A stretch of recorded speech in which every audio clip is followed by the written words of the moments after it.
السلام علیکم ورحمۃ اللہ۔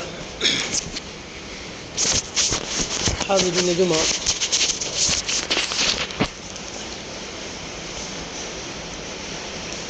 پچھلے خطبات میں کبیرہ گناہوں میں سے چند کا تذکرہ کیا، جس میں سے رشوت بھی ایک خاص موضوع تھا۔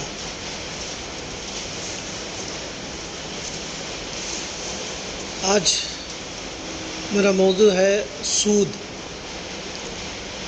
انٹرسٹ، جسے قرآن کی زبان میں ربا کہا گیا۔ حاضرین، سود کو اسلام میں بہت ہی ناپسندیدگی کی نگاہ سے دیکھا گیا ہے۔ کبیرہ گناہوں میں ٹاپ پہ رشوت اور سود کو رکھا گیا ہے۔ وہ اس لیے بھی کہ مذہب اسلام دردمندی، خیرخواہی، بھلائی، انسیت، پیار، محبت اور الفت اور مٹھاس والا مذہب ہے۔ یہ مذہب برابری کو پروان چڑھانا چاہتا ہے، اور ان میں سے کوئی بھی عنصر، نہ خیرخواہی اس میں ہے، نہ دردمندی ہے، نہ بھلائی ہے، نہ الفت ہے، نہ محبت ہے۔ اس لیے مذہب اسلام نے اس ناسور کو بہت زیادہ ناپسند کیا ہے۔ حاضرین، اللہ تبارک و تعالیٰ نے قرآن مجید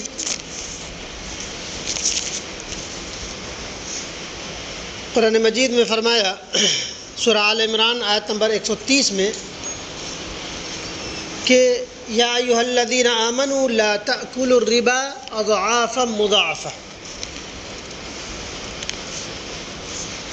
کیا ایمان والو، کئی گناہ کر کے سود نہ کھاؤ۔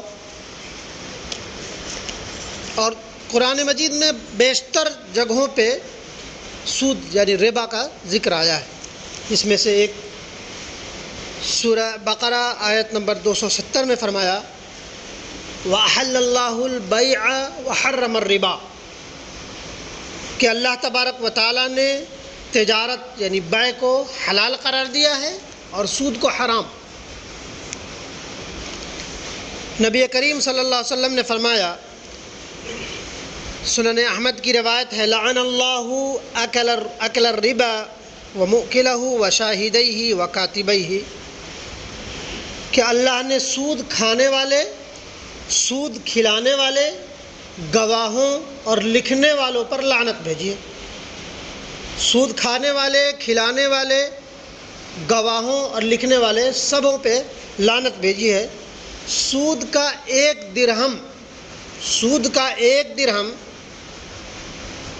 اگر کوئی مرد یا عورت کھاتا ہے تو 36 بار زنا سے بھاری ہے۔ نبی کریم صلی اللہ علیہ وسلم فرما رہے ہیں، سود کا ایک درہم اگر کوئی کھاتا ہے تو وہ زنا سے بھی 36 گنا بھاری گناہ ہے۔ حاضرین، نبی کریم صلی اللہ علیہ وسلم نے دوسرے جگہ پہ فرمایا، امام حاکم کی روایت ہے، الربا 73 بابا ایسرها ان ينكح الرجل امه وان الربا رجل مسلم ارض الرجل المسلم۔ یہ امام حاکم کی روایت ہے کہ نبی کریم صلی اللہ علیہ وسلم نے فرمایا کہ سود کے 73 درجے ہیں، سود کے 73 درجے ہیں۔ اس میں ان کا معمولی یہ ہے کہ کوئی شخص اپنی ماں کے ساتھ زنا کرے۔ کتنا بھاری وعید ہے کہ سود کا کے 73 درجے ہیں، جس میں سے سب سے معمولی گناہ ماں کے ساتھ شادی کرنا ہے، اور اس کا سب سے بھاری گناہ یہ ہے کہ مسلمان کی عزت و ناموس کو تباہ کر دینا۔ مزید پیارے نبی صلی اللہ علیہ وسلم نے فرمایا اجتنبوا 7 الموبقات، کہ 7 ہلاک کرنے والی چیزوں سے بچو، 7 تباہ کرنے والی چیزوں سے بچ جاؤ۔ صحابہ کرام نے پوچھا اللہ کے رسول صلی اللہ علیہ وسلم بتائیے وہ کیا شے ہے وہ 7 چیزیں؟ نبی کریم صلی اللہ علیہ وسلم نے فرمایا الشرک باللہ والسحر وقتل النفس التي حرم اللہ الا بالحق واکل الربا واکل مال الیتیم والتولی یوم الزحف وقذف المحصنات المؤمنات الغافلات۔ یہ صحیح بخاری اور صحیح مسلم دونوں میں یہ حدیث ہے۔ نبی کریم صلی اللہ علیہ وسلم جب 7 تباہ کرنے والی اور ہلاک کرنے والی چیزوں کے متعلق پوچھا گیا تو نبی کریم صلی اللہ علیہ وسلم نے فرمایا الشرک باللہ، اللہ کے ساتھ کسی کو شریک ٹھہرانا، شرک کرنا، یہ بہت 7 تباہ کرنے والی چیزوں میں سے ایک ہے۔ اور کہا کہ کل عرش کے سائے میں سارے لوگوں کو اللہ تبارک و تعالی امن کی پناہ میں لے گا سوائے ان 7 لوگوں کے۔ دوسرے احادیث میں ہے جس میں سے فرمایا الشرک باللہ، شرک کے تعلق سے پچھلے بار بتایا گیا تھا ان اللہ لا یغفر ان یشرک بہ ویغفر ما دون ذلک لمن یشاء ومن یشرک باللہ، کہ اللہ تبارک و تعالی شرک کے علاوہ چاہے تو تمام گناہوں کو معاف کر دے، سوائے شرک کے، صرف کبھی معاف نہیں کرتا۔ شرک پہ اس لیے بھی اللہ تبارک و تعالیٰ نے زور دیا ہے کہ آپ ذرا سماجک اعتبار سے دیکھیے، اگر انسان اللہ کے تئیں جواب دہ نہ ہو کہ ہر حرکات و سکنات کو، ہر لمحات کو وہ دیکھ رہا ہے، اگر یہ کنسیپٹ ہٹا دیا جائے کہ کوئی دیکھنے والا نہیں، تو پھر وہ گناہوں کا کیا معاملہ ہوگا؟ اللہ تبارک و تعالیٰ نے شرک کہ وہ اللہ تبارک و تعالیٰ سپریم پاور ہے، وہ سب سے بڑا ہے، انسان کے ہر آن، ہر لمحہ، ہر پل کے حرکات و سکنات اور ایکٹیویٹیز کو وہ جانتا ہے اور وہ پوچھے گا۔ اس لیے اللہ تبارک و تعالیٰ کو اگر کوئی سچے دل سے جواب دے پائے گا تو وہ شاید کہ بہت سارے گناہوں سے بچ جائے یا چھوڑ دے۔ ہاں تو فرمایا، اور حضرت لقمان علیہ السلام نے اپنے بیٹوں سے فرمایا یا بنی لا تشرک باللہ ان الشرک لظلم عظیم، یا بنی لا تشرک باللہ ان الشرک لظلم عظیم، اے میرے بیٹے، اے بیٹو، شرک نہ کرنا، شرک بڑا بھاری ظلم ہے۔ یا بنی جب عرب اپنے بچوں سے بہت زیادہ محبت کرنے تو اس وقت بنی ابن سے بنی ہو جاتا ہے، تو بہت پیار سے اپنے بیٹوں سے کہتے ہیں اے میرے بیٹے شرک نہ کرنا، یہ شرک بہت بھاری ظلم ہے۔ اور اس کے بعد دوسرے اس میں فرمایا جادو اور سحر، اس میں بھی خیرخواہی نہیں ہے، دوسروں کو نقصان پہنچایا جاتا ہے۔ تو 7 ہلاک کرنے والی چیزوں میں سے جادو اور سحر کو بھی اللہ تبارک و تعالیٰ نے رکھا ہے۔ کسی معصوم کا قتل کرنا، کسی معصوم کا قتل کرنا بھی اللہ تبارک و تعالیٰ نے 7 تباہ کرنے والی، ہلاک کرنے والی چیزوں میں سے بتایا ہے، سوائے اس کے کہ اس پہ قصاص ہو یا اس کا خون حلال ہو، یا جنگ ہو، جہاد ہو، تب، ورنہ کوئی معصوم کو، کسی معصوم کا قتل کرنا قرآن کی زبانی من قتل نفسا بغیر نفس او فساد فی الارض فکأنما قتل الناس جميعا ومن احیاها فکأنما احیا الناس جميعا، وہی قتل نفس، کسی معصوم کا قتل کرنا۔ کوئی شخص اگر کسی معصوم کو قتل کرتا ہے تو گویا اس نے ساری انسانیت کو قتل کر دیا۔ کسی معصوم کہا گیا کہ قصاص اس پہ نہیں ہو، اور قصاص بھی لے گا ایک حاکم یا ایک جج کی موجودگی میں ہوگی، ایسا نہیں کہ آپ کا کسی نے قتل کیا بغیر کسی اس کے آپ بھی اس کو قتل کر دیا، ایسا نہیں، بلکہ کوئی ایک حاکم ہو، جج ہو، یا وہ ہو، فیصلہ ہو، تب جا کر کے اس کا قتل ہے۔ اپنے ذاتی طور پہ اگر کسی نے قتل کیا تو ایسا نہیں ہے کہ آپ مشکل پڑی ہے، اور اس کے ایک کے جواب میں آپ اس کے گھر کو صاف کر دیجیے۔ فرمایا کہ اللہ تبارک و تعالیٰ کہ کوئی شخص اگر ایک انسان کو قتل کیا تو گویا اس نے ساری انسانیت کو قتل کیا، اور اگر کسی نے ایک انسان کی جان بچا لی تو گویا اس نے ساری انسانیت کو بچا لی۔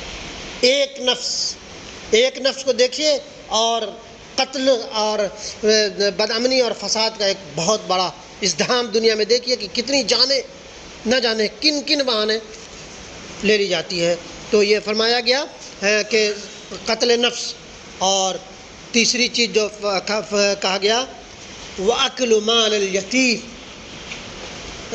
وَأَكْلُ الرِّبَا، کہ سود کا کھانا وہ بھی 7 ہلاک کرنے والی چیزوں میں سے فرمایا گیا۔ وَأَكْلُ مَالِ الْيَتِيمِ، اور کسی یتیم کا مال کھا جانا، ہڑپ لینا۔ وَتَوَلِّ يَوْمَ الزُّحْفِ وَقَذْفُ الْمُحْصَنَاتِ الْمُؤْمِنَاتِ الْغَافِلَاتِ، کہ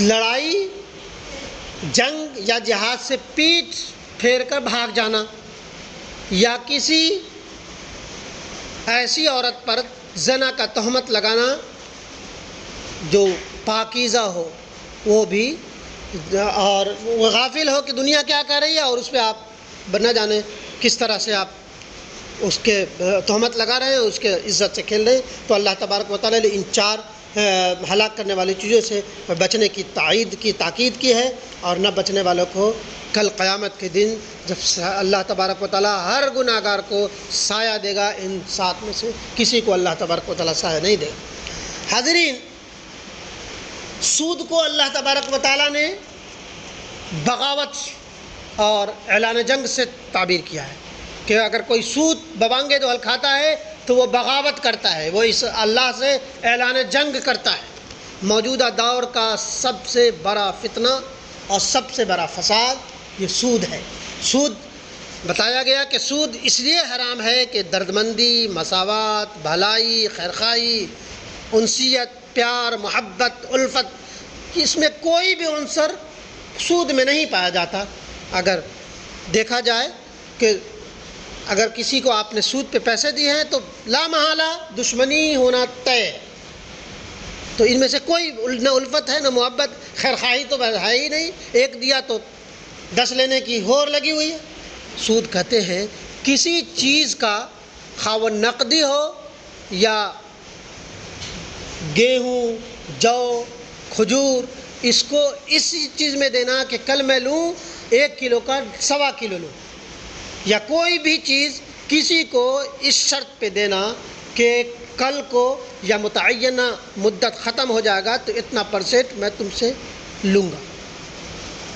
نبی کریم صلی اللہ علیہ وسلم نے یہ اور اس طرح کی بہت ساری احادیث جو سود کی حرمت پہ دلالت کرتی ہے اور سود سے بچنے کی تاکید کی ہے، اور اس سے بڑھ کر کیا ہوگا کہ نبی کریم صلی اللہ علیہ وسلم نے سود کو کے 73 درجے میں سے سب سے کم درجہ گناہ اپنی ماں سے شادی کرنے اور زنا کرنے کی تشبیہ دی۔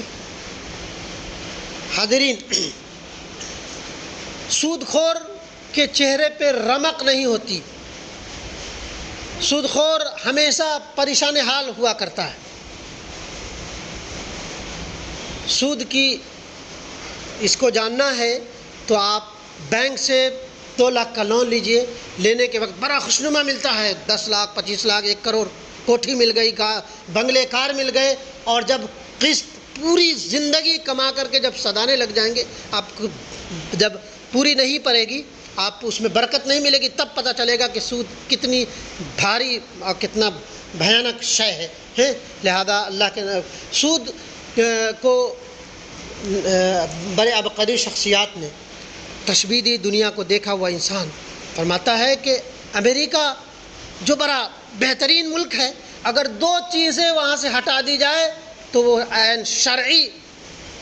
شرعی ملک قرار پائے۔ اس میں سے فرمایا کہ ایک سود، دوسرا جوا، دونوں چیزیں بھیانک ہیں۔ یہ علامہ اقبال کہتے ہیں نا کہ سارے انسان کو اپنے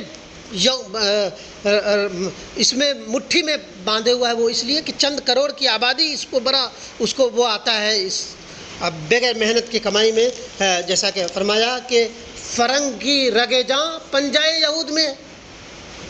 کہا جاتا ہے کہ امریکہ ایک کرسچن ملک ہے لیکن اس کی کچھ نہیں چلتی. کچھ پرسنٹ یہودی ان پہ قابض ہیں، ان کی پالیسی کو خیال رکھے بغیر آپ پالیسی نہیں بنا سکتے. تو یہ کہا کہ وہاں سے اگر سود اور جوا کو ہٹا دیا جائے تو عین جو وہاں برابری کا، مساوات کا، بہت ساری چیزیں جو اچھائی ہے اس کو بہرحال ایکسیپٹ کرنا چاہیے، اس کی تعریف ہونی چاہیے، اس کو پروان چڑھانی چاہیے. اور اس کی بھیانک شے کو جاننا ہے تو اسٹاک ایکسچینج میں جو پیسے لگاتے ہیں، جو بیٹھے ہوئے ہیں کمپیوٹر پہ، دیکھیے اس وقت ان کی کیا حالات ہوتی ہے. تھوڑا سا ادھر ادھر میں ان کی عقلیں حیران اور ششدر اور پریشان ہو جاتی ہیں. سود ایک بھیانک روگ ہے جو انسان اور سماج کو ناسور کی طرح اور گھن کی طرح کھاتا چلا جاتا ہے. لہذا اللہ تبارک و تعالی ہمیں اور آپ سب کو اس بھیانک روگ سے بچائے. آمین یا رب العالمین.